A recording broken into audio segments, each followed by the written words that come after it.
नमस्कार।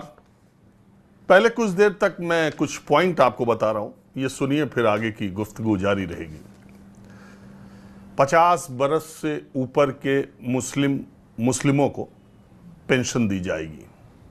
नंबर 1, 50 बरस के मुसलमानों को पेंशन दी जाएगी। ईदगाह और कब्रिस्तान के लिए अलग से हर बड़े शहर में भूमि आवंटित की जाएगी। ईदगाह और कब्रिस्तान के लिए हर शहर में भूमि आवंटित की जाएगी और राज्य की राजधानी में एक आलीशान हज हाउस बनाया जाएगा।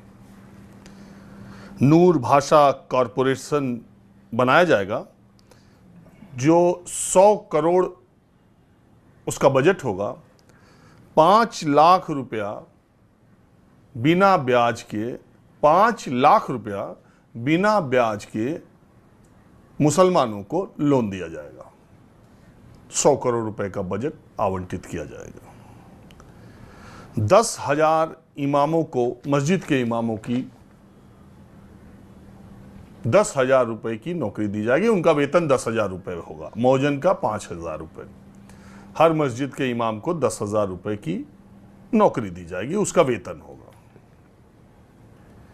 गवर्नमेंट जो क्वालिफाइड इमाम होंगे, जो पढ़े लिखे कह दीजिए या जो विद्वान इमाम होंगे, उनकी नियुक्ति गवर्नमेंट काजीज के तौर पर की जाएगी। 5,000 रुपए हर मस्जिद के रख रखाव के लिए हर महीने दिया जाएगा। 5,000 रुपए हर मस्जिद की रख रखाव के लिए दिया जाएगा और मस्जिद को 1 लाख की सहायता दी जाएगी। एक बार फिर मैं सरसरी तौर पर सुना देता हूं, तब आपको समझ में आएगा। मुस्लिमों को, 50 साल के ऊपर के मुसलमानों को पेंशन दी जाएगी। ईदगाह और कब्रिस्तान के लिए हर शहर में जमीन आवंटित होगी और राज्य की राजधानी में एक शानदार हज हाउस बनाया जाएगा। नूर भाषा कॉरपोरेशन बनाया जाएगा 100 करोड़ रुपए से और मुस्लिम फाइनेंस कमीशन के तौर पर कमीशन जो है वो 5 लाख रुपए का इंटरेस्ट फ्री लोन, ब्याज रहित ऋण मुसलमानों को दिया जाएगा। 10,000 रुपए इमाम की और वेतन होगा, मौजन का 5,000 रुपए सैलरी होगी और जो क्वालिफाइड इमाम होंगे उनको गवर्नमेंट काजी के तौर पर सरकार में नियुक्त किया जाएगा, सरकारी नौकरी दी जाएगी और 5,000 रुपए हर मस्जिद की देख रेख के लिए महीने में दिया जाएगा और 1 लाख रुपए मस्जिद को सहायता दी जाएगी। इसके अलावा जानते हैं क्या है? ये टीडीपी चंद्रबाबू नायडू का चुनावी घोषणा पत्र है जो अभी अभी हुए चुनाव में उन्होंने आंध्र प्रदेश की सरकार के साथ, आंध्र प्रदेश की जनता के साथ लिखित वायदा किया है। चूंकि भारतीय जनता पार्टी भी उनके साथ थी, जन कल्याण और पवन कल्याण भी उनके साथ थे, तो ज्वाइंट मैनिफेस्टो में यह बात आई।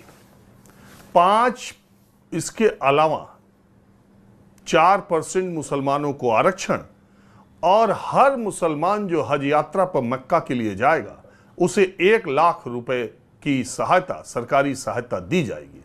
ये 2 वायदे भी चंद्रबाबू नायडू ने किए।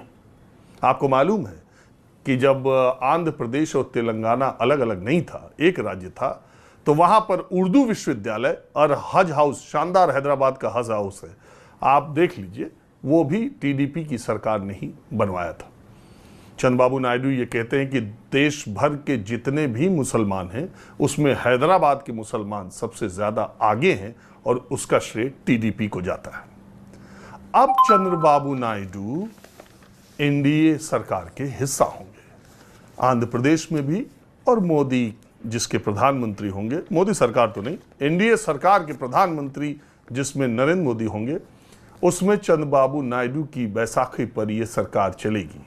और चंद्रबाबू नायडू ने आंध्र प्रदेश में 4% मुसलमान रिजर्वेशन का वायदा किया है और 1 लाख रुपए हज पर जाने वालों को दिया और मैं फहरिस्त आपको बता दिया। अब सवाल उठता है कि इन चुनाव में 2024 के लोकसभा चुनाव में प्रधानमंत्री नरेंद्र मोदी, गृह मंत्री अमित शाह, खासकर इन दो नेताओं ने पूरे देश के हर इलाकों में जा जाकर ये कहा कि दलितों, पिछड़ों का आरक्षण कांग्रेस या इंडी गठबंधन। अच्छा, ये भी बड़ी मजेदार बात हुई। पूरे चुनाव के दौरान प्रधानमंत्री इंडी गठबंधन बोलते रहे, गृह मंत्री अमित शाह इंडी गठबंधन बोलते रहे। ये तो बात समझ में आती है कि उन्हें इंडी गठबंधन कहे, लेकिन इस देश के तमाम पत्रकार और मीडिया चैनल भी इंडी गठबंधन कहते थे। मैं दावे के साथ कह सकता हूं कि न्यूज़ 24 को छोड़कर सारे चैनलों ने तकरीबन पूरे समय इंडी गठबंधन चलाया। हमने हमेशा एक तरफ एनडीए, दूसरी तरफ इंडिया, व्यक्तिगत तौर पर भी और चैनल में भी, और कभी भी किसी भी कार्यक्रम में हम बोलते रहे इंडिया गठबंधन, इंडिया गठबंधन। उसमें सीधा सत्तर किए था कि एनडीए में नेशनल डेमोक्रेटिक अलायंस है और इंडिया में भी ए का मतलब अलायंस है। तो अगर आप एनडीए बोलते हैं तो आप इंडिया बोलिए। अगर आप, वैसे तो हम लोग एनडीए गठबंधन, इंडिया गठबंधन भी बोलते हैं, लेकिन एनडीए और इंडिया होना चाहिए। लेकिन अगर आप या तो उधर एनडी बोलिए तब इधर इंडी बोलिए, लेकिन ऐसा नहीं बोला जाता।